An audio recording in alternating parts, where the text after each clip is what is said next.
দেখি আমার বান্ধবী আজ কি কি রান্না করেছে।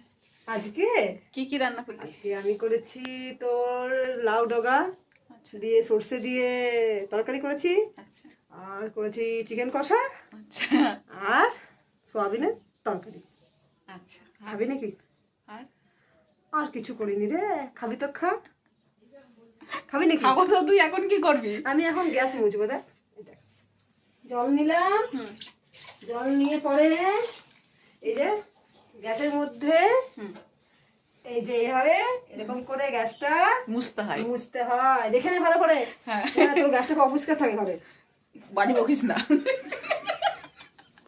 এভাবে সার্ফ নিবি, সার্ফ করে দিয়ে বাজি বকিস না। আমার ঘরে গ্যাসটা বেশি পরিষ্কার থাকে তোর থেকে। সার্ফ করে দিবি বেশি করে। হ্যাঁ, গরম জল করবি, গরম জল করবি আগে, আচ্ছা, তারপরে গরম সার্ফ করে ভিজাবি, সার্ফ করে দিয়ে মুছবি। আমি রোজ মুছি এরকম করে, বলে দে সবাইকে কিভাবে গ্যাস মুছতে হয়। বুঝলি তো? সার্ফ করে জল করে, গরম জল করে সার্ফ করে দিবি, দিয়ে পরে ভালো করে ঘষে ঘষে, যদি স্টিল উল থাকে তো ভালো, আচ্ছা, স্টিল উল করে ঘষে ঘষে ঘষে ঘষে মুছবি। স্টিল উল? হ্যাঁ, স্টিল উল। অ্যালুমিনিয়াম উল হবে না? না, স্টিল উল হবে, বুঝেছিস? বুঝেছিস? প্লাস্টিকের উলে? প্লাস্টিক উল হবে না, স্টিল উল, স্টিলের উল আচ্ছা। থাকবে, বুঝেছিস তো? ঠিক আছে, আর কিছু বলবি? তাড়াতাড়ি বল। আর মাথা মুন্ডু হবে।